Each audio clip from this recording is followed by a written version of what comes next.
Ini kejadian sebenarnya. Lalu saya datang ke rumahnya. Saya batalkan ceramahku, saya suruh ganti orang. Menangislah ini di depan jenazah suaminya. Saya bilang, mana anaknya, teleponnya, mari saya telepon. Dia kasihlah nomor telepon anaknya yang pengusaha di Samarinda. Pengusaha, banyak duitnya. Saya telepon anaknya. Tabek pak, ada berita duka, meninggal bapak tak. Apa dia bilang? Oh, sudah lama memang sakit itu bapakku. Saya bilang, jadi bagaimana deng? Ditunggu ki atau apa? Apa dia bilang?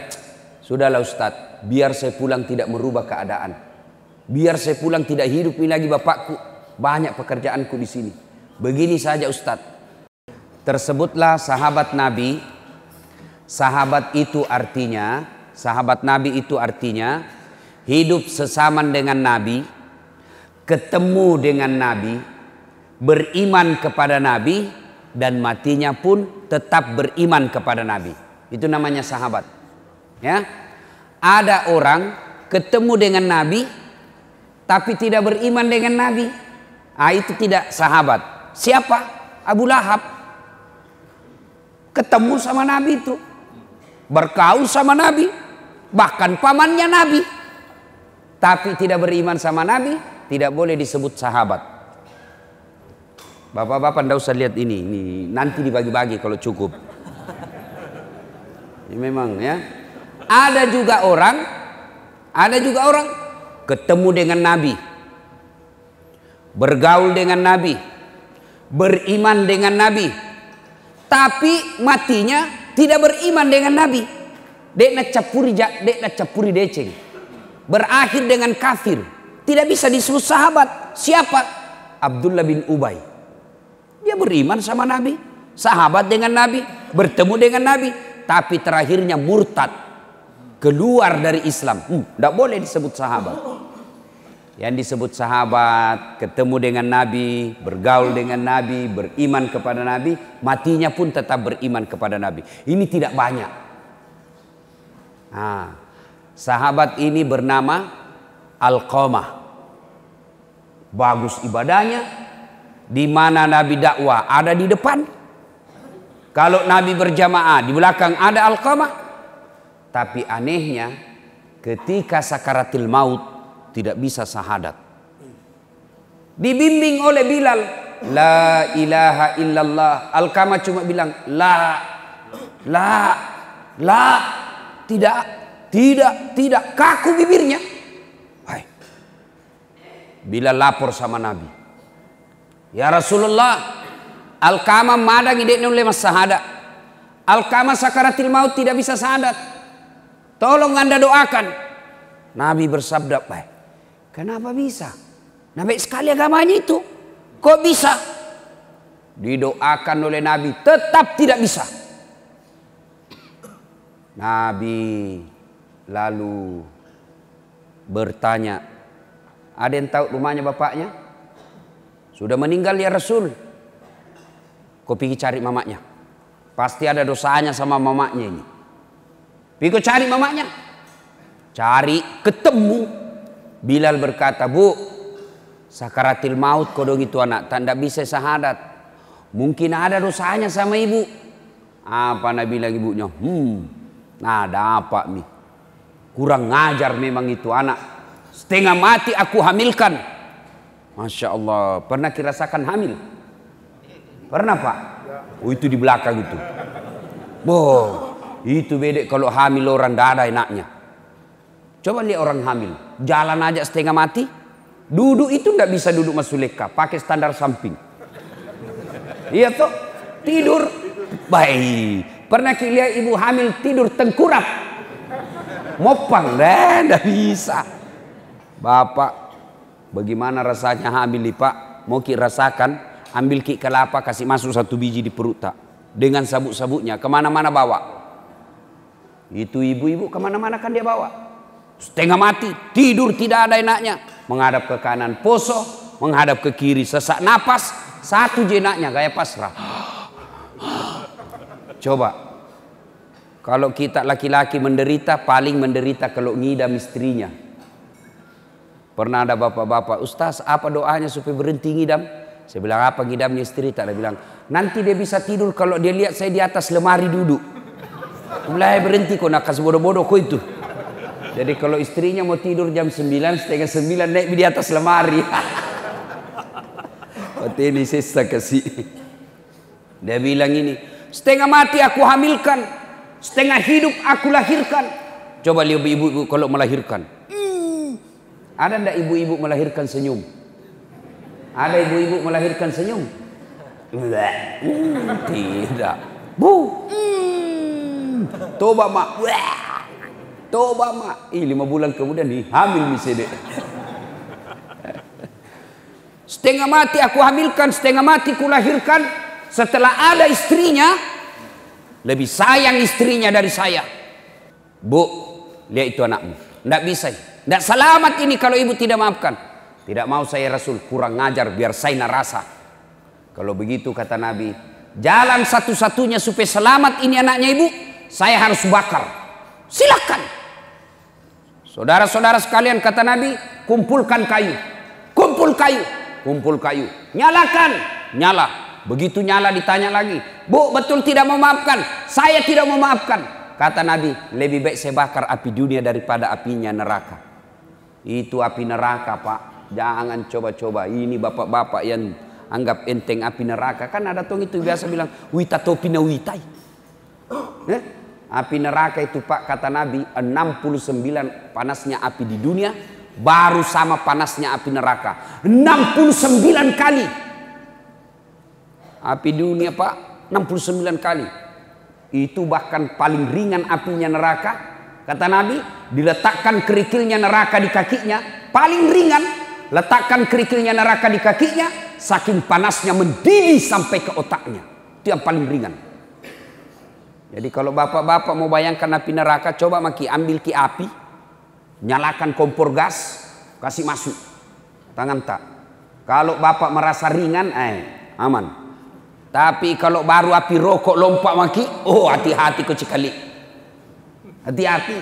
Api neraka itu kan ada 4 tingkatan. Api yang Allah ciptakan itu ada 4 tingkatan. Tingkatan pertama, api yang warna merah. Ini apinya para perokok. Coba lihat kalau merokok. Kayak orang bodoh-bodoh. Apa mau kerja itu? Isap buang, beleng-beleng. Sekali-kali isap, kunyah. Nah, masa kamu itu saja nak kerja 10 menit, beleng-beleng. Ada merokok di sini?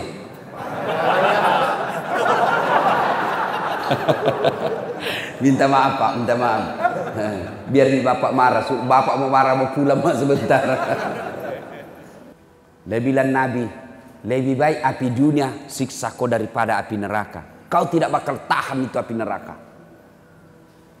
Nyala, diangkat, Alqamah diangkat ramai-ramai.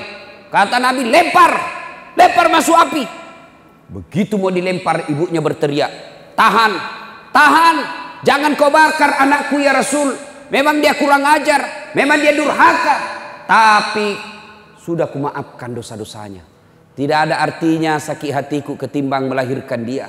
Tidak ada artinya sakit hatiku ketimbang hamil dia 9 bulan dalam perutku. Saya maafkan dia ya Rasul. Begitu dia bilang saya maafkan, Nabi berkata, letakkan, turun. Pas turun, ditanya kembali ibunya, Bu, betul kita maafkan? Betul ya Rasul. Lalu Alqamah dituntun dan akhirnya dengan susah payah mengucapkan La ilaha illallah Muhammadur Rasulullah. Meninggal dunia. Apa hikmah dari kisah ini, Pak? Sahabatnya saja Nabi, hidup sesama dengan Nabi, didoakan langsung mulutnya yang Rasulullah sallallahu alaihi wasallam tidak bisa selamat ketika sakaratil maut, menghadapi sakaratil maut dengan susah. Gara-gara apa? Durhaka sama ibunya. Ini kejadian lebih 1400 tahun yang lalu. 1400 tahun yang lalu. Apakah tidak ada sekarang seperti itu? Anak durhaka. Oh, lebih banyak lagi sekarang, Pak. Anak-anak kita sekarang tinggi sekolahnya, tinggi tong kurang ajarannya. Bahkan saya baru-baru dapat, Pak, saya mau pergi taksiyah di Makassar, mau pergi ceramah di Makassar, tiba-tiba ada ibu-ibu menelpon saya. Assalamualaikum Ustadz. Waalaikumsalam. Sambil menangis ini ibu. Ustadz, tolong cepat datang ke rumahku Ustadz, tolong saya Ustadz. Saya bilang, ibu kenapa? Tenang-tenang ibu. Dia menangis terseduh-seduh. Kenapa ibu? Dia bilang, tolong Ustadz, meninggal suamiku, tidak tahu kamu urus bagaimana Ustadz. Mana anak-anaknya? Tidak ada anak-anakku Ustadz, sibuk semua Ustadz. Saya sudah telepon, tidak ada yang bisa datang. Ini kejadian sebenarnya. Lalu saya datang ke rumahnya. Saya batalkan ceramahku, saya suruh ganti orang. Menangislah ini bu di depan jenazah suaminya. Saya bilang, mana anaknya, teleponnya, mari saya telepon. Dia kasihlah nomor telepon anaknya yang pengusaha di Samarinda. Pengusaha, banyak duitnya. Saya telepon anaknya. Tabe Pak, ada berita duka, meninggal bapak tak. Apa dia bilang? Oh, sudah lama memang sakit itu bapakku. Saya bilang, jadi bagaimana Deng? Ditunggu ki atau apa? Apa dia bilang? Sudahlah Ustadz, biar saya pulang tidak merubah keadaan. Biar saya pulang tidak hidup ini lagi bapakku. Banyak pekerjaanku di sini. Begini saja Ustadz, tolong kirim SMS-kan nomor rekening tak. Semua biaya pemakaman dan pengurusan jenazah bapakku kita yang ngatur. Coba, kaya ini anaknya, tinggi sekolahnya. Tapi karena tidak dididik agama dengan baik, seperti ini kejadiannya. Nauzubillah min dzalik. Saya baru-baru pulang dari Jepang. Saya kaget itu Jepang Pak.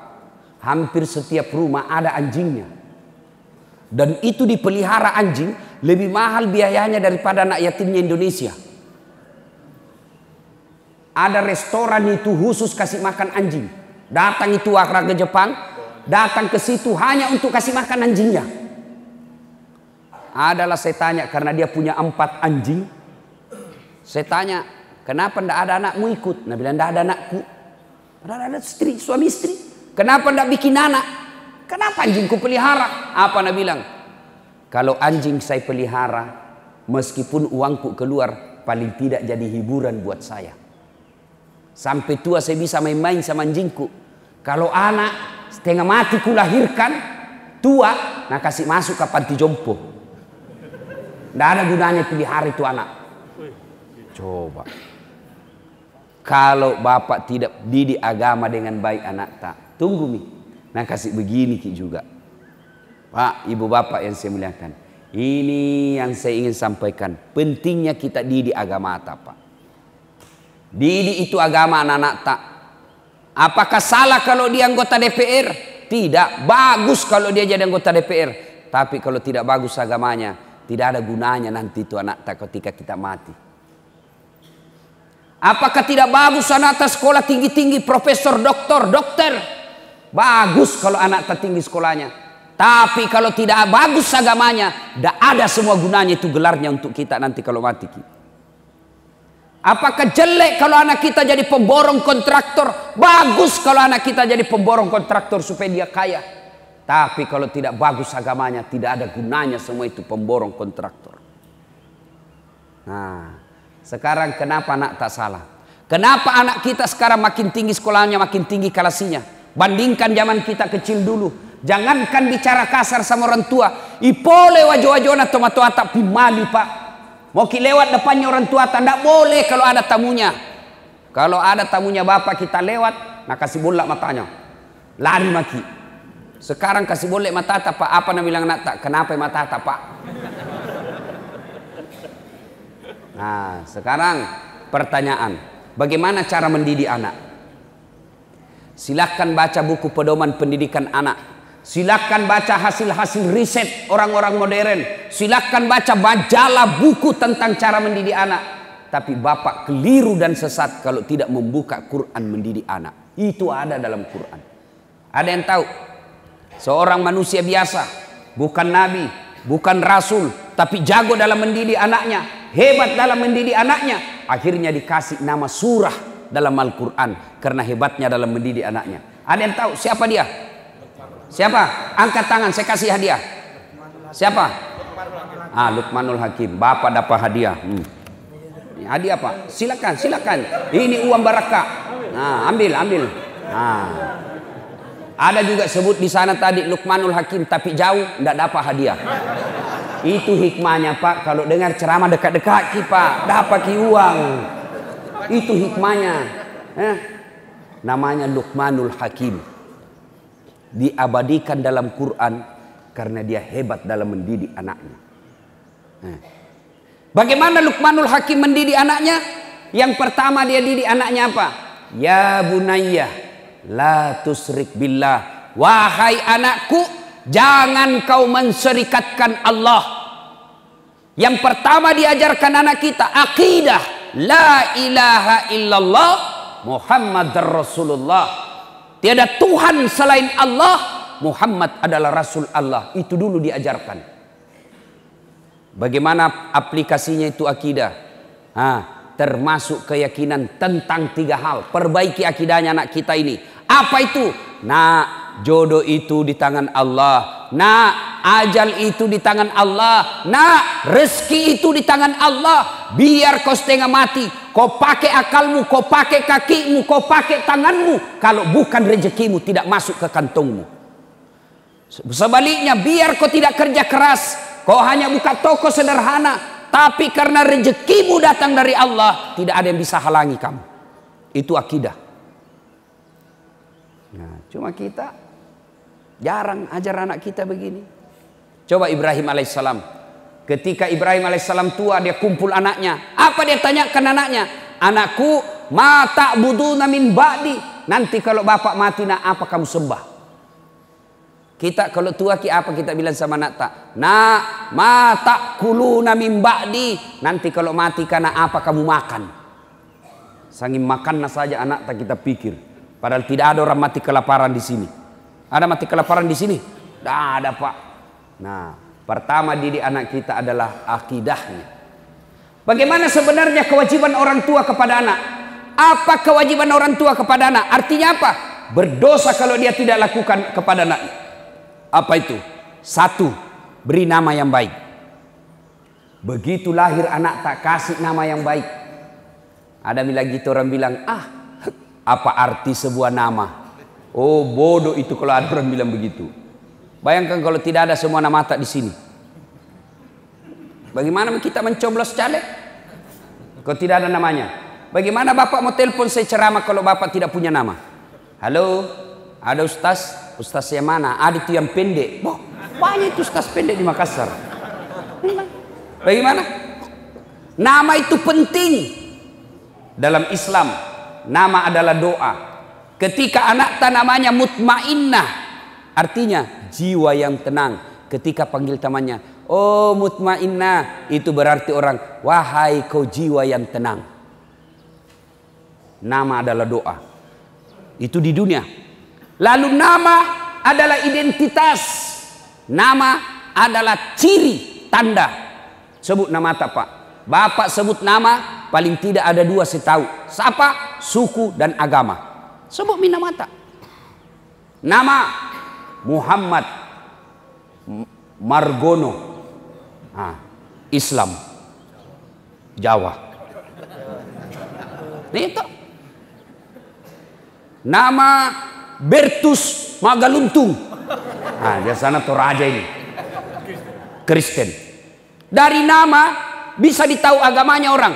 Abdul Jabbar 99% pasti Muslim. Ambot Dalle kan dalaka kalau orang Jawa. Mana ada orang Jawa namanya Ambot Dalle? Tidak ada itu. Kalau Jokowi ayah, Prabowo ayah, Margono, Susilo Wambamuyorono, itu Jawa. Kalau Ambot Dalle, Bugis lah itu. Itu orang Bugis tidak mau kalah sama Udin sedunia. Pernah dengar itu Udin sedunia? Ada juga namanya Ambok sedunia. Ambok yang banyak rezekinya namanya Ambok Dalle. Ambok yang setiap berniaga untung terus namanya Ambok Upe. Ambok yang tidak pernah lolos kalau mencalek namanya Ambok Saka.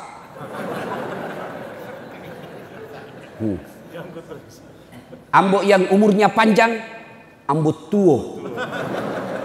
Ambok yang banyak di bengkel Ambok Tang.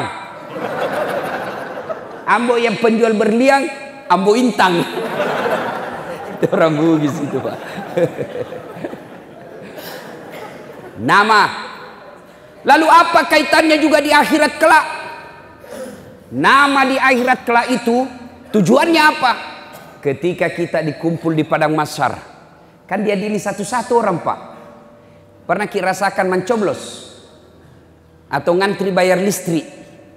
Lama kita menunggu tuh. Padahal itu masih di dalam ruangan. Ada AC-nya, loketnya ada 4. Masih lama kita menunggu. Bagaimana nanti kalau kita diadili dari Adam sampai kiamat dunia? Berapa miliar manusia satu loket? Dari Adam sampai kiamat satu loket. Kenapa satu loket? Hanya satu Tuhan yang adili kita. Maka dipanggil kita satu-satu. Di sini fungsinya nama yang baik. Siapa dulu dipanggil? Nenek saya duluan mati? Belum tentu. Siapa? Nama-nama Islam dulu. Abdul Jabbar, Abdul Rahman, Umar bin Khattab, Tariq Husler, Das'at Latif. Itu dulu dipanggil. Fatimah, Mutmainnah, Aisyah. Itu dulu dipanggil. Nama-nama Islam dulu. Joni, Tony, Ningsi, Nining, Joko. Di belakang kok. Dipanggil juga, Pak. Dipanggil juga tapi di belakang. Dipanggil juga, Bapak dipanggil tapi di belakang. Maka celakalah orang yang namanya tidak diislami, Pak. Makanya orang tua kewajibannya kasih nama yang baik. Ada kawan saya, bagaimana namaku? Dicari di Quran tidak ada. Dicari di Injil tidak ada. Dicari di Taurat tidak ada. Dicari kitab Sabur tidak ada. Di mana didapat namanya? Kitab Lontara. Siapa namanya? Ternyata Andi Sumang Alam. Di kitab Lontara didapat itu. Bagaimana kita Ustadz yang sekarang? Nama kita sudah tidak Islam, dulu kita tidak tahu. Islamkan nama kita dengan cara apa? Tambah nama Muhammad di depannya. Coba. Bapak ingat sejarahnya almarhum Bapak Pembangunan Indonesia. Siapa namanya? Dulu sebelum haji namanya Soeharto. Pergi tanah suci. Raja waktu itu sahabat beliau rajanya Raja Saudi. Dia lihat, wah ini Soeharto setengah mati nih di akhirat nanti. Terlambat dia dipanggil nanti nih. Maka diislamkanlah namanya menjadi Haji Muhammad Soeharto.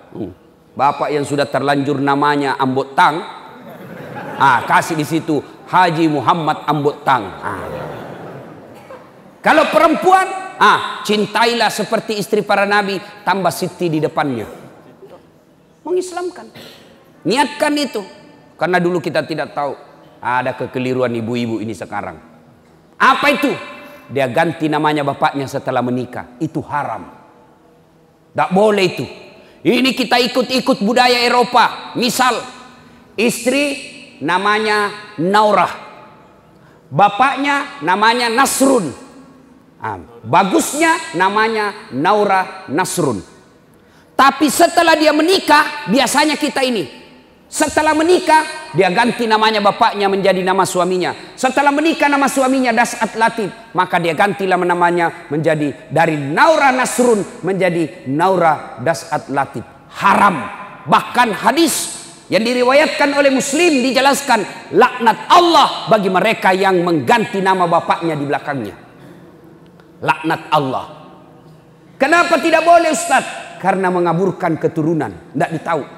Jadi kalau misal itu kan Naura nama istri saya, bapaknya nama Nasrun, Naura Nasrun, tidak boleh menjadi Naura Das'at Latif, tidak boleh. Kenapa? Begitu lahir namanya anakku, saya kasih nama Nasirah Das'at Latif, berarti saudara sama mamanya, sama-sama Latif di belakang, Das'at Latif di belakangnya, tidak boleh.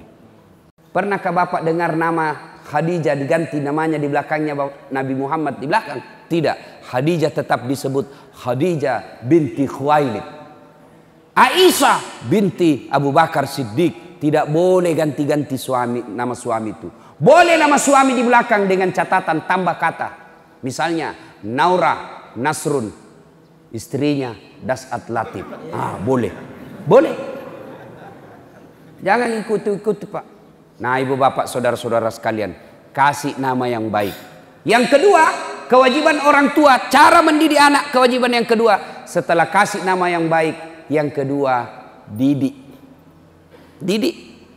Bagaimana cara mendidik anak? Cari tadi buka Al-Quran. Surah Luqman ayat 16 dan seterusnya. Cara mendidik anak, kasih contoh yang baik. Biasanya kita tidak kasih contoh yang baik. Anak tadi dilarang merokok, baru kita merokok. Awas ku dapat kau merokok, saya kasih rokok kau itu dengan bungkusnya. Marah-marah, jangan, memang kalau ku dapat kau merokok. 10 menit kemudian dia bilang, nak, kau belikan nggak dulu rokok. Tomat-tomat kajili-jili. Apa? Kau larang anakmu merokok, baru kau merokok di depannya. Bagaimana ceritanya? Ada yang merokok di sini kah? Hah? Berhenti maki Pak merokok, berhenti ki Pak. Saya doakan ki berhenti merokok Pak.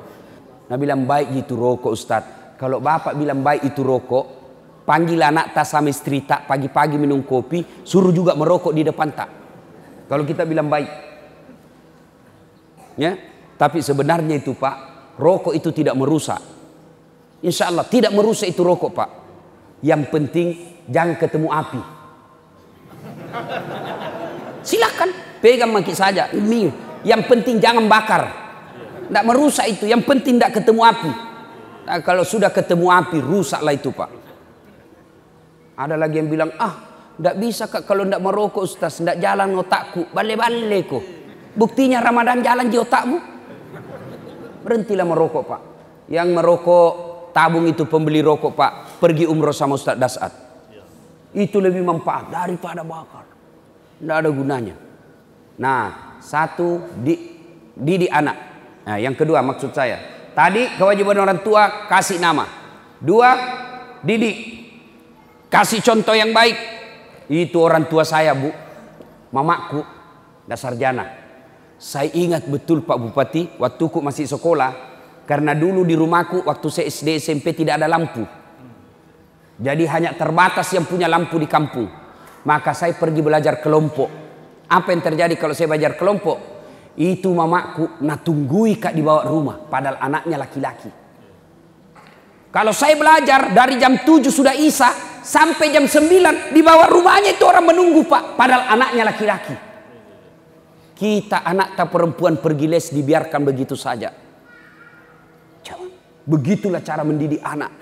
Yang ketiga, kewajiban orang tua. Berdosa kalau dia tidak lakukan. Kasih nama, didik. Yang ketiga, kasih makan. Soal makan jangan makin cemas. Tapi orang tua sekarang makannya dia anaknya nak cemaskan. Tidak nak cemaskan agamanya. Makan jangan makin cemas. Ada yang mati kelaparan di sini? Tidak ada. Selalu saya kasih contoh. Bapak tahu cicak? Tahu cicak? Apa namakan itu cicak? Apa? Nyamuk. Masuk akal enggak? Masuk akal cicak makan nyamuk? Satu terbang, satu di dinding. Bagaimana caranya? Enggak masuk akal. Tapi apa kata lagu? Lagu-lagu dulu. Cicak-cicak di dinding, diam-diam merayap datang. Cicak yang datang, nyamuk yang datang. Datang seekor nyamuk. Tidak Nabi bilang, cicak lompat ke nyamuk. Tidak, jatuh kasihan kalau dia lompat. Cicak, nyamuk datang ke mulutnya. Hap, lalu ditangkap. Nyamuk itu Pak, perintah Allah ya masuk ke perutnya. Masuk ke mulutnya cicak. Itu cicak, tidak sarjana. Tidak ada tanahnya, tidak pernah cemas soal rezeki. Allah yang ngatur. Maka bapak-bapak, ibu-ibu jangan makin cemas soal perutnya anak. Saya Pak, kalau dilihat pekerjaannya bapakku tidak mungkin anaknya bisa sekolah tinggi-tinggi. Petani penggarap, sawahnya orang dia kerja Pak. Tahu kan bapak namanya petani penggarap? Sawahnya orang dikerja, naik 5 karung, 4 karung untuk yang punya sawah, 1 karung untuk bapakku. 14 anaknya. Masuk akal enggak? Yang heran bagus itu kalau banyak anak. 14. Bayangkan kalau 14. Mamaku sekarang tiap bulan 14 juta dia terima 1 bulan. Dari mana? Dari semua anaknya yang 14. 1 juta 1 orang. Nah bilang mamaku sekarang coba ku tahu dulu begini, ku tambahi anakku. Sekarang kita satu ji anaknya, 2 anak, 1 tenggelam, 1 nagigi buaya, habis mi. Coba kalau 14, 1 jadi bupati, 1 jadi sekda, 2 jadi anggota DPR, 4 jadi kontraktor, 2 jadi penghafal Quran, 1 jadi mubalik. Enaknya bapak hidup. Ya bapak. Bapak saudara-saudara sekalian, ya. Nah, didik, ya. Bapak saudara-saudara sekalian, yang keempat, kalau mau mendidik anak yang paling penting, doakan. Karena tanpa hidayah tidak dapat kita anak yang baik. Anak Nabi kalau tidak dapat hidayah, Nabi Nuh, anaknya Nabi tanpa dapat hidayah tidak. Maka mintalah kepada Allah. Doa meminta anak yang soleh itu pendek sekali. Hafal baik-baik Pak, catat ini di HP tak. Doanya, Rabbi habli minas solihin. Ya Allah, berikan hamba anak yang soleh. Rabbi habli minas solihin. Ya Allah, berikan hamba anak yang soleh. Kapan caranya Ustaz? Kita suap anak tak, ibu-ibu kita kasih nete anak tak, kasih asi. Sudah. Rabbi habli minas solihin. Rabbi habli minas solihin. Usap-usap kepalanya. Rabbi habli minas solihin. Jami kalau bapaknya. Rabbi habli minas solihin.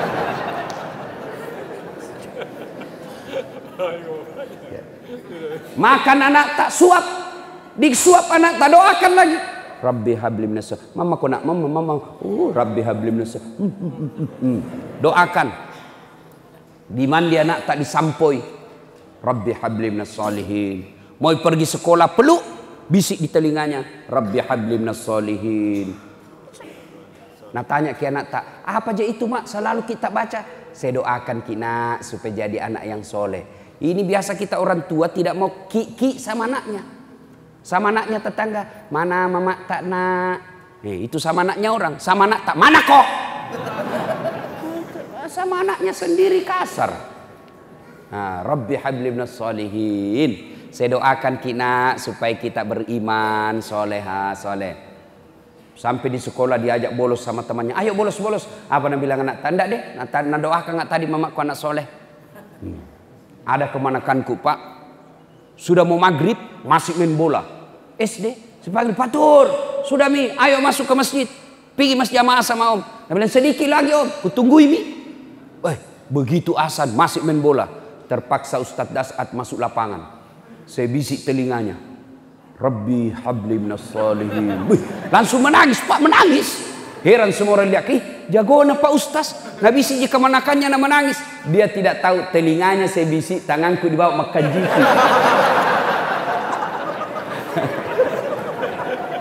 Artinya apa? Kalau anak tak salah, kasih hukuman. Supaya apa? Dia tahu bahwa salah. Itu orang dulu Pak. Kita orang tua tak kalau salah. Aina bebak mimatoki Pak. Nah pukul ki. Saya pernah diikat di tiang rumah. Diikat Kak di tiang rumah. Baru dikasih kapas sini telingaku. Sama hidung. Sedikit. Apa? Baru bapakku ambil sarang arella. Semut-semut yang itu dan di pohon-pohon yang besar. Bukan semut kecil. Kalau semut kecil Pak bahaya. Yang semut yang besar-besar itu. Dia gugurkan itu di atas kepalaku Pak. Kenapa? Saya didapat tidak sholat Jumat. Coba. Saya pernah dilomboki mulutku. Lombok besar bukan lombok kecil. Karena kalau lombok kecil pedis sekali. Itu mamaku itu lombok besar. Nak cobek. Sudah itu nak ambil. Nak simpan di mulutku. Kenapa? Saya didapat sebut alat kelamin perempuan. Majak simpan. Coba. Tuh ibu-ibu dulu. Coba ke. Sekarang anak tak salah. Biasa, enggak apa-apa Ji. Akhirnya terbiasa salah. Minta HP, enggak mau bapaknya kasih. Langsung datang mamanya. Kasih nih, apa gunamu jadi camat? Banyak nawamu setengah mati kau cari uang urus rakyat. Ada camat di sini? Minta maaf Pak camat, bukan kita. Camat lain. Setengah mati kau di... Enggak mungkin Pak Bupati ku sebut. Enggak, takut Pak camatmu saja. Coba bayangkan. Marah mamanya. Kasih nih. Banyaknya wamun tidak bisa belikan nih. Kasih susah saja. Beli kami saja. Daripada nak kasih susah ki. Jangan ki jadi istri kalau tidak mau ki susah. Kalau tidak mau ki susah ibu jadi gasturi ki. Jadi gadis tua Republik Indonesia. Memang harus susah namanya orang tua. Pak, Bu, itu orang tua dulu cara didik anak belum tentu tidak ada sekolahnya lalu tidak contoh. Jangan. Banyak cara mendidik anak orang tua dulu yang sekarang mesti kita contoh. Apa itu Ustaz? Satu, lihat orang tua dulu. Kalau anaknya mau pergi main, apa Nabi bilang? Pergi aku main, bawa edekmu. Tiwi andrimu, kalau nangis adekmu kau kupukul. Akhirnya apa? Kita saling membela bersaudara. Dulu satu tempat tidur 4 di atas. Apa tujuannya? Ada jadi intel. Mak, pacarangi kakakku. Kenapa kau tahu? Ku dapat suratnya. Karena kita satu tempat tidur, ditahu. Coba maki. Dulu kalau kita makan jelas jadwalnya. Makan pagi, makan siang, makan malam. Tidak boleh makan sendiri-sendiri. Makan kita sama-sama. Pada saat kita makan, ibu bapak nasihati kita dalam bahasa Bugis. Nah, Andre makasih kesina, ajak musesai. Itu orang tua-tua dulu. Sekarang anak-anak kita makan apa? Ambil nasi, ambil ikan, ambil sayur, masuk di kamar masing-masing. Itu tidak bagus itu. Orang tua dulu, coba orang tua dulu. Kalau kita minta uang, langsung kasih. Tidak, apa? Isi kobak mandi dulu. Pelko dulu itu tangga, baru dikasih. Untuk apa? Mengajar anak kita bahwa cari uang itu tidak gampang. Itu orang tua dulu Pak. Sekarang mulai hilang semua. Satu anak satu kamar, satu anak satu TV, satu anak satu handphone. Akhirnya sampai di rumahnya tidak pernah ketemu saudara. Masuk di rumah masing-masing pakai handphonenya, tidak pernah ketemu saudaranya. Sampai di dalam video call sama temannya. Dia teleponlah temannya. Apa Nabi bilang cowoknya? Kasih kau pakai kau apa itu? Headset supaya tidak dengar mamamu di kamar. Nabi bilang cowoknya dari sebelah video call. Lihat ke bedek kasih luar lidata. Sedikit lagi turun leher tak? Ya. Cek depi. Buka sedikit. Akhirnya apa? Anak tak terbiasa pornografi ketemu hamil anak tak. Kita gagal mendidik anak. Tidak semua yang dulu-dulu itu jelek. Dulu-dulu itu mendidik anaknya tidak ada sekolahnya, tapi anaknya bisa jadi sukses. Kenapa kita sekarang gajinya suami tak jelas, ada mobil dinasnya, ada rumahnya baik, ada pengawal-pengawalnya. Kenapa kita tidak bisa mendidik anak kita? Nah, ini perlu kita evaluasi, renungkan kembali. Ibu bapak saudara-saudara sekalian, inilah saja tausiah kita pada taklim kita kali ini. Mudah-mudahan ada manfaat. Terima kasih Pak Bupati.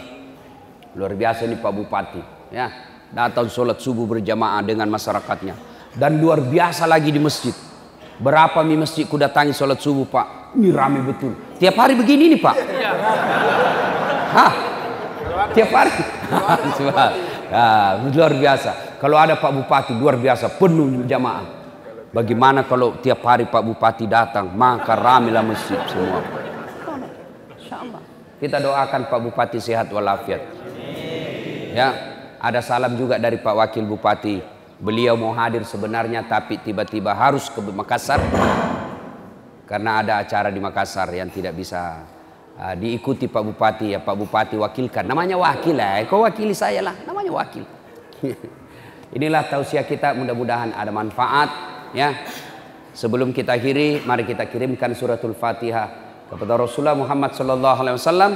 Khasiat dan keutamannya kita ikhlaskan untuk ikhlaskan bapak saya ila hadratin Nabi Mustafa Muhammad sallallahu alaihi wasallam summa hususil ruhil almarhum Abdul Latif bin Syabwa. Al-Fatihah.